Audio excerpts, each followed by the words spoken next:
Good afternoon, everybody. Good to see you all. President Trump is in charge, and America is back. This week further demonstrated that the Trump effect is real. Over the weekend, Americans celebrated the return of American-Israeli citizen Keith Siegel and two Israelis who were held captive by Hamas terrorists since October 7th, 2023. President Trump and his administration worked diligently to secure their release and are committed to freeing all remaining hostages. Yesterday, as you all know, President Trump held his first foreign meeting at the White House with Israeli Prime Minister Benjamin Netanyahu. And as the president said, the bonds of friendship and affection between the American and Israeli people have endured for generations and are absolutely unbreakable. The president is committed to eliminating Hamas and securing a lasting peace for the entire region. The historic proposal for the United States to take over Gaza, announced by President Trump last night, underscores this commitment. Insanity is doing the same thing over and over again and expecting different results. President Trump is an outside-of-the-box thinker and a visionary leader who solves problems that many others, especially in this city, claim are unsolvable. We've already seen the results from President Trump's bold peace-through-strength diplomacy on the world stage. In response to President Trump's tariffs this week, both Mexico and Canada took immediate steps to alleviate the illegal alien migration and flow of deadly drugs, particularly fentanyl, into our country. Mexico's President Claudia Sheinbaum agreed to permanently supply 10,000 Mexican soldiers on the U.S. border who will be specifically designated to stopping fentanyl and criminal aliens from pouring into our country. And Canada's Prime Minister Justin Trudeau agreed to appoint a fentanyl czar, list cartels as terrorists, and increase resources to assist the 10,000 frontline personnel at our northern border with Canada. In recognition of these steps, President Trump paused the implementation of tariffs for 1 month while negotiations continue and final deals can be structured.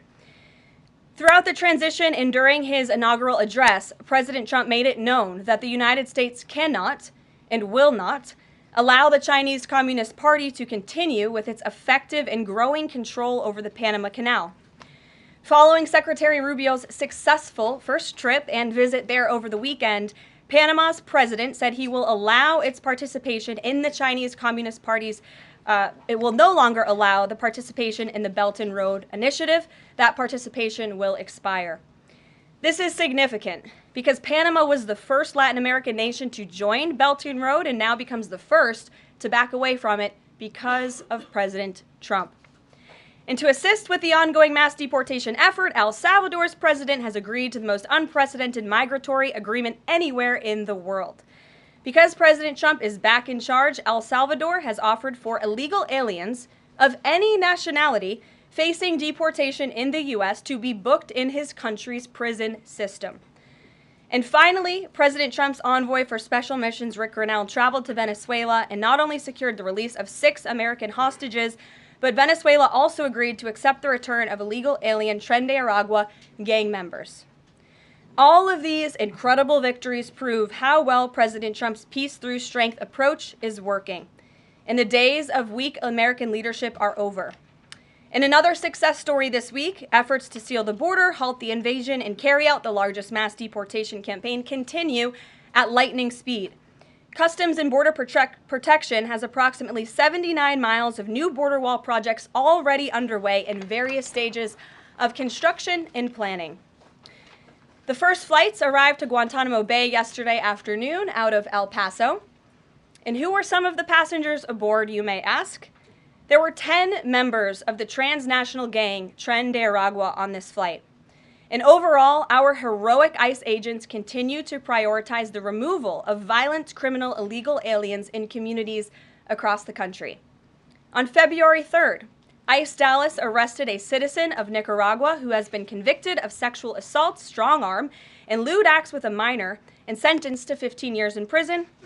ICE Los Angeles arrested a Mexican citizen who has been convicted of lewd acts with a minor and sentenced to 364 days.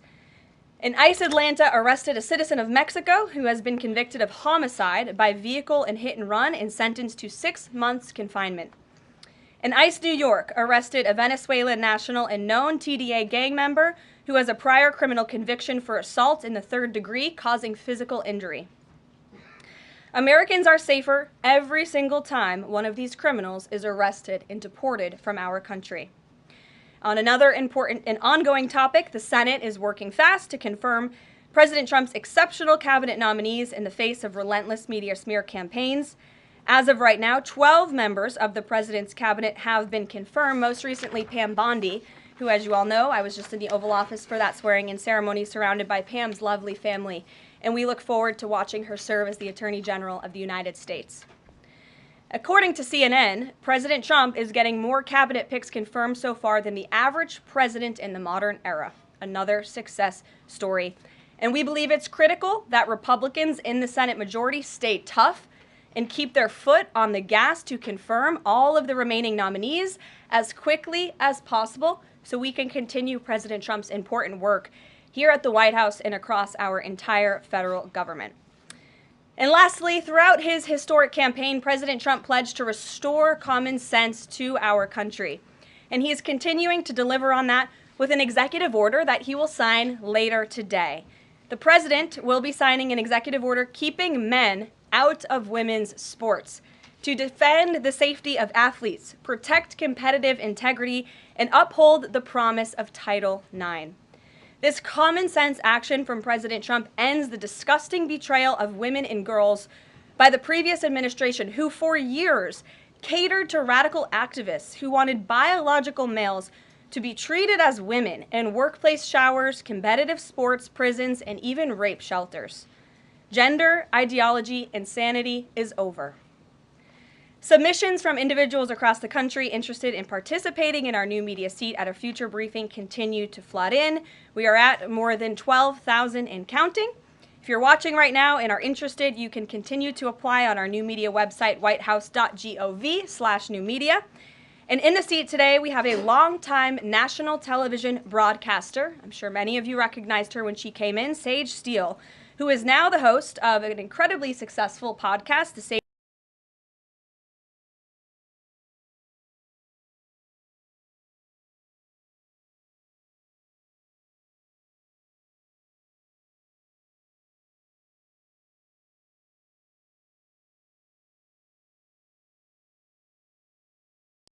Day. The president at the big EO signing later this afternoon. I know many of you will be there as well. So Sage, why don't you kick us off on this very exciting day for women and girls across the country. Thank you for joining us. It is exciting, and Karoline, thank you for welcoming people like me with a little bit of a different perspective, different background in this seat. It really does mean a lot. Thank you. Obviously, the House already passed the Protection of Women and Girls in Sports Act, which was a really big step for women and girls. So far, the Senate, as we know, has not brought it up to vote. We all know executive orders can be overturned, so I'm wondering how important it is to the president to get Congress to bring this, to pass legislation, so there are no instances like the past administration that really tried to destroy Title IX. It's incredibly important that Congress immediately acts on this priority. I think the president is really setting the tone, making this a very immediate priority for this administration, just as he promised to do on the campaign trail. And I'd like to get into the executive order a little bit, because it is the news of the day here at the White House, and talk about what this executive action will actually do. So the executive order that the president will be signing later this afternoon, as I said, upholds the promise of Title IX. It also will require the DOJ to abide by the nationwide previous administration's illegal Title IX rewrite that would have dissolved single-sex spaces and opportunities. It also requires immediate action, including enforcement actions against schools and athletic associations comprised of schools that deny women single-sex sports in single-sex locker rooms. The executive order also calls for the convening of private sporting bodies in the White House. We want them to come to this campus so the president can hear in person the stories of female athletes who have suffered lifelong injuries, who have been silenced and forced to shower with men and compete with men on athletic fields across the country. Many of those women will be at the White House today. I encourage all of you in the media to actually talk to them, to hear their stories. And I would also just add one more thing. This is a wildly popular position with the American people. In fact, there was a new poll recently that showed the overwhelming majority of Democrats also support keeping biological men out of women's sports. And so I know the president is very excited about the bill signing that will take place at 3 o'clock this afternoon. You will hear from him more on that later, and we look forward to seeing you there, Sage. So thank you very, very much. Garrett, great to see you here today. Thank you. On Gaza, the president has spent basically his entire public career criticizing foreign entanglements, nation building, sending American troops to fight abroad, particularly in the Middle East. This plan seems like it could ultimately involve all of those things. Can you explain this reversal and how building and owning Gaza squares with America First foreign policy? I would reject the premise of your question that this forces the United States to be entangled in conflicts abroad. The president has not committed to putting boots on the ground in Gaza. He has also said that the United States is not going to pay for the rebuilding of Gaza.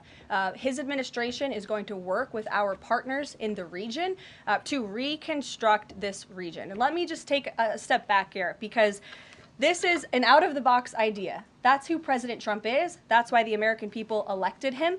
And his goal is lasting peace in the Middle East for all people in the region. And as I said in my opening remarks, we've had the same people pushing the same solutions to this problem for decades. And it's been made very clear to the president that the United States needs to be involved in this rebuilding effort to ensure stability in the region for all people. But that does not mean boots on the ground in Gaza.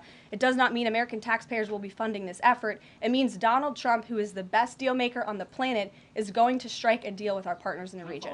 He did not rule out American troops in Gaza last night. Are you doing that now? I am saying that the president has not committed to that just yet. He has not made that commitment, and you know that. And on the foreign partners, the Jordanians, the Egyptians, the Saudis have already panned this plan. What foreign partners, if any, have expressed any interest in being part of it? Well, the president has said he's been socialing this idea for quite some time. He's been thinking about this. He said in his remarks last night, this was not a decision or an announcement that he takes lightly. And the president has already spoken to the President al-Sisi. In fact, that was his first foreign leader call. He's meeting with the King of Jordan, King Abdullah, next week. He spoke with the King of Bahrain. He spoke with the Crown Prince of Saudi Arabia. And he has made it very clear, he's been very vocal, that he expects our partners in the region, particularly Egypt and Jordan, to accept Palestinian refugees temporarily so that we can rebuild their home. I'd like to show you some images of Gaza that were taken. Fox News aired this. I mean, that is, as they put it, in an apocalyptic scene in Gaza. This is an uninhabitable place for human beings. Do you really think that families can live their dream in a region that looks like this, with no running water, no electricity? And the special envoy to the president, Steve Witkoff, recently traveled to Gaza, as you all know. And he came back with images that he showed the president of the dire situation here. And the president made this decision with a humanitarian heart for all people in the region. Peter. Thank you, Caroline. Are any officials here preparing to fight Democratic lawmakers in the streets? Absolutely not. So And thanks for the question. Some elected Democrats are so steamed about Doge. Congresswoman LaMonica McIver says we are at war. Ilhan Omar says we might actually see somebody get killed. And Chris Van Hollen says we have to fight this in the Congress. We have to fight this in the streets. So what now? And may I just point out, if you heard that type of violent, enticing rhetoric from our side of the aisle, from Republican leaders on Capitol Hill, I think there would be a lot more outrage in this room today. It's unacceptable, the comments that have been made by these Democrat leaders, and frankly, they don't even know what they're talking about. Because President Trump was elected with a mandate from the American people to make this government more efficient. He campaigned across this country with Elon Musk, vowing that Elon was going to head up the Department of Government Efficiency, and the two of them, with a great team around them, were going to look at the receipts of this federal government and ensure it's accountable to American taxpayers. That's all that is happening here, and for Democrat officials to incite violence and encourage Americans to take to the streets is incredibly alarming, and they should be held accountable for that rhetoric. It sounds like something that they're most concerned about is Doge engineers with access to Treasury systems. Can you clarify, do the Doge engineers have read-only access Yes. in these systems? So they are not allowed to write new code? No. They are not, okay. No. And then one more thing. NBC is reporting that some of the illegal immigrants that we've seen rounded up and arrested are not being deported. They're being released with ankle or wrist monitoring devices, or they have to check in on the phone. So is the administration arresting more people than you have room for? I have seen the reports, and I'm glad you brought it up because we want to address it. There have been a total of 461 illegal aliens. This is of this morning when I got this information from DHS that have been released from custody of the more than 8,000 that have been arrested since President Trump was inaugurated. It's less than 6%. And there are reasons for their release. Some of the factors include a lack of significant likelihood of removal in the foreseeable future, lack of detention availability, which is something this president and this administration has been incredibly vocal about. We are doing everything we can to deport and detain illegal immigrants, but we need Congress's help to increase funding for Border Patrol and for ICE to increase detention capability in our facilities. And then other serious medical conditions have also been the reasons for some of the release of these individuals. But none of them have final deportation orders. Many of them are probably contesting their immigration status. I'd refer you to DHS for more details, but I did get that information because I knew it would be a question, so thank you. Sure. Yes. The president and you here again today have made clear, given the devastation, you think Palestinians have no choice but to leave Gaza and go elsewhere. But Palestinians say this is their home. They don't want to go. The president last night said he's willing to use the military if necessary. Is the U.S. prepared to remove Palestinians from Gaza by force? The president is prepared to rebuild Gaza for Palestinians and all people in the region, peace-loving people who want real economic development and opportunity in the region.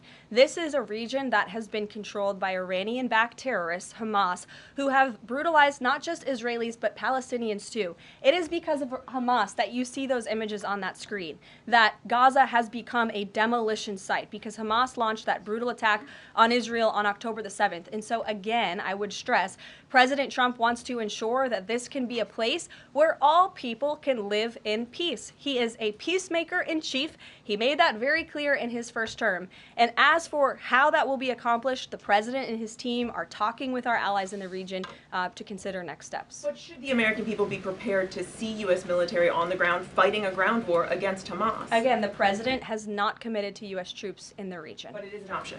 I have said that the president has not committed to that yet. Sure. If I could just follow up on that, though, why not rule out the idea of committing U.S. troops? This has been a long-standing argument that the president has made really over the last decade or so, talking about endless wars and not something the U.S. wants. Why not rule out troops? Because I think the president is very good when he's making deals and negotiating not to rule out anything because he wants to preserve that leverage in negotiations. And so I think that's what he's doing here. Mary. Follow up on that, though. He also said that everyone loves this plan. He said that in the Oval Office this morning. Sure. In fact, the Deputy Prime Minister of Jordan called it a declaration of war on the Arab people.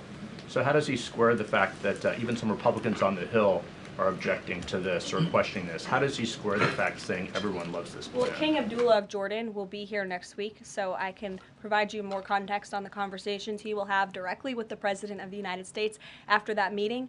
And I would just point out that there's been a lot of leaders and officials all around the world who have doubted, I suppose, the deal-making ability of President Trump.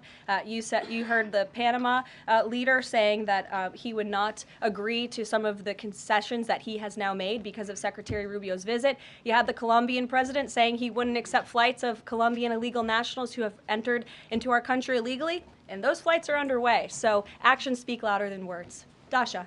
Karoline, you said the president has been working on this idea for a while behind the scenes now. Is there a written plan based on the president's proposal for Gaza? And if so, when was it drafted and who had a hand in that? The plan was written in the president's remarks last night as he revealed it to the world and to the American people, and his team are continuing to be engaged on this effort. I saw the National Security Advisor this morning. He has a very busy day of calls, and they will, again, continue to engage with our partners. That includes Steve Witkoff as well. Mary.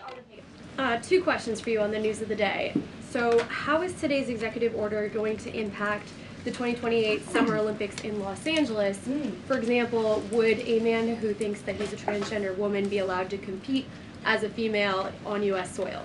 It's a very good question, and the president has actually mentioned this, that he does expect the Olympic Committee and the NCAA to no longer allow men to compete in women's sports. And I think the president, with the signing of his pen, starts a very public pressure campaign on these organizations to do the right thing for women and for girls across the country. Again, this is an incredibly popular position. There have been many notable female athletes who have had the courage to speak out against some very powerful institutions in this country. They deserve to have a voice and a say. The president is bringing their voice to the highest level at the White House this afternoon, and he expects these organizations to comply with this federal executive order that he'll be signing today. Thank you. And one more on media coverage of this executive order and the topic in general. What's the White House's view of framing that calls men transgender females or similar rhetoric coming from organizations like the ACLU and GLAAD? Well, it's been very clear. The policy of this administration is that there are only two sexes, male and female. Pretty simple. Brian Glenn. Yes. USAID has gotten a lot of attention the last couple of days with some of these bizarre things that we've been, taxpayers have been funding. Now it looks like there are a couple media outlets that have been dragged into this conversation as far as USAID funding as well. Does the president have any comment on that? So upon coming out here to the briefing room, I was made aware of the funding from USAID to media outlets, including Politico, who I know has a seat in this room. And I can confirm that the more than $8 million taxpayer dollars that have gone to essentially subsidizing subscriptions to Politico on the American taxpayers' dime will no longer be happening. The DOJ team is working on canceling those payments now. Again, this is a whole of government effort to ensure that we are going line by line when it comes to the federal government's books. And this president and his team are making decisions across the board on, do these receipts serve the interests of the American people? Is this a good use of the American taxpayers' money? If it is not, that funding will no longer be sent abroad, and American taxpayers will see significant savings because of that effort. Thank you. I'd like to give some love to the back row. I've heard that unfortunately they haven't been called on in years past. So Reagan, why don't you go ahead? Thanks, Caroline. The WHC announced that comedian Amber Ruffin, who has called the president a toddler with his pants pulled down, will be the entertainment for this year's Correspondents' Dinner. Does the White House have a reaction to this choice, and will the president be attending the dinner this year? Certainly an interesting choice. I have the president's invitation on my desk. I have the invitation for myself on my desk as well. Haven't talked to the president about it. When he makes his decision, I will let you all know. But definitely an interesting choice of the comedian. I'll talk to the boss about it and see what we decide. Sure, go ahead. Caroline, in the back, Yes, thank you, yes. appreciate it. On the executive order set to be signed today, you said that this will be enforced. Can you spell out for schools and the public how exactly the administration plans to enforce this, even at the local level? And on top of that, there are human rights groups who say that this could expose kids to discrimination. What is your response to that? I think kids have already been exposed to discrimination, especially young women and girls who have been forced to shower in locker rooms with biological men, who have been forced to compete on playing fields with biological men, which is incredibly unfair and unsafe, and again, an incredibly unpopular policy with the American people. As for the actions that this executive order takes, I already laid those out at the beginning of the briefing. I'm happy to give you a copy of this fact sheet so you can let your audiences across the country know. What's your message to schools who don't comply with this? They should, because it's going to be federal law in about an hour and a half. So your colleague to your right, to my Thanks, left. Caroline. Yes. Taylor with Spectrum News. You talked a bit about DOJ. Elon Musk is currently a, quote, special government employee who also owns companies that have billions of dollars in federal contracts. You said earlier this week that he has abided by all applicable federal laws, but what steps is the Trump administration taking to address that conflict of interest? The president was already asked and answered this question this week, and he said if Elon Musk comes across a conflict of interest with the contracts and the funding that DOJ is overseeing, then Elon will excuse himself from those contracts. And he has, again, abided by all applicable laws. In the back left, go ahead. Trade advisor Peter Navarro, when asked about the External Revenue Service today, said, quote, we're going to collect a lot of tariff revenues and we're going to get tax cuts out of it. Is it the official position of the White House that tariffs will lower taxes for Americans? The president has always been clear that he believes tariffs are a tax on foreign nations, and he's committed to cutting taxes for the American people here at home. He also believes tariffs are a great revenue raiser for this country, and that's exactly why he has committed to the creation of the External Revenue Service, which I think is a phenomenal idea. We'll just go down the whole row. Go ahead. Tom Bateman with the BBC. Can you confirm that under the President's plans for Gaza, any and all Palestinians who want to stay in Gaza on their land will be allowed to do so? I can confirm that the president is committed to rebuilding Gaza and to temporarily relocating those who are there because, as I've showed you repeatedly, it is a demolition site. There is no running water. There is no electricity. The president wants these individuals to live in peace. He is committed to doing that with this very bold new plan, and we will continue to keep you apprised of updates as we receive them. Ed Confirming Lawrence, that's not go an ahead. answer. Yeah, thank you. Yes, you go can't ahead, Ed. confirm I appreciate it. that. Thank you. So now that the President Trump's policies are starting to take shape, how long will it take to cycle through and get some of the actual prices that Americans are paying to come down? Prices at the store and at the grocery pump across the board, sure. Well, the president is doing everything he can, obviously, to reduce the cost of living crisis in this country as quickly as possible. That's why he signed a litany of executive orders across the board in the first couple of weeks here. He declared a national energy emergency.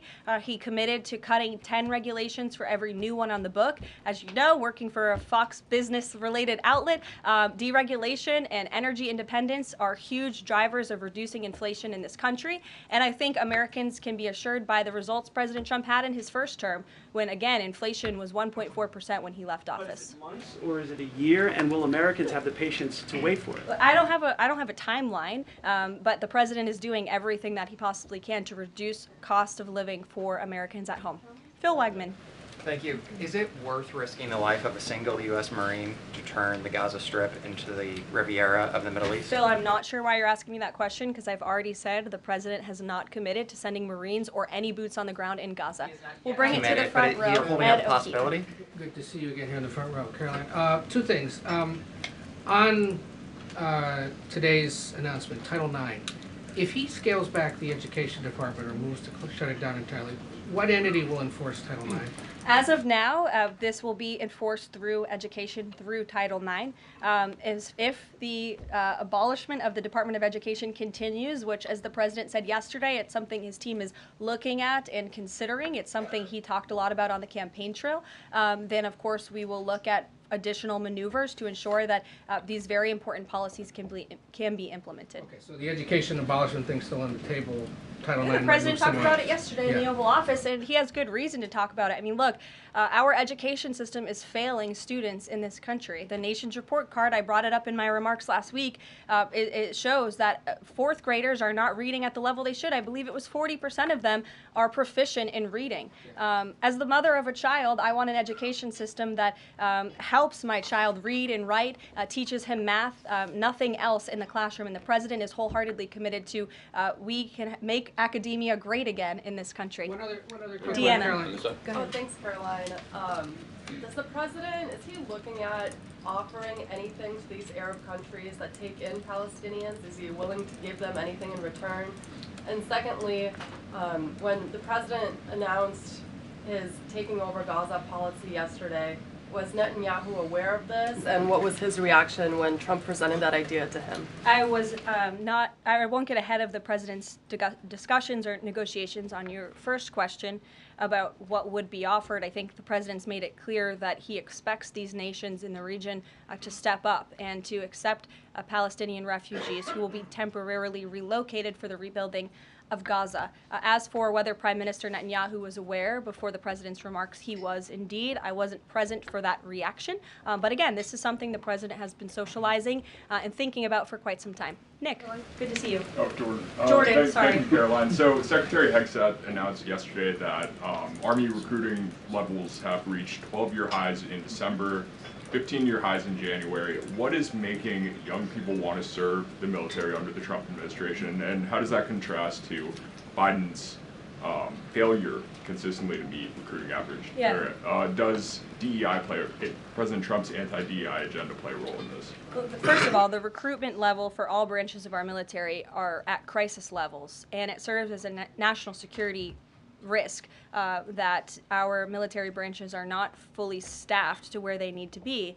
And I do believe it's a culture problem within these institutions that the president is very much committed to fixing, as emphasized by the executive orders he has signed to root DEI out of the military. And I think when young men and women who are honorably signing up to serve in our nation's military see somebody like Pete Hegseth, the new Secretary of Defense, who is a proven warfighter, who risked his life in battle for this country, who understands what it means to deploy and to defend the Constitution and your nation abroad and to put your life on the line. When they see a leader like that, and a leader like President Trump, who is committed to peace through strength, that's very inspiring. And we look forward to seeing those recruitment numbers and retention numbers skyrocketing over the next 4 years. And I know Pete Hegseth is committed to increasing recruitment at all branches of the military. I would defer you to the Department of Defense on exactly what he plans to implement.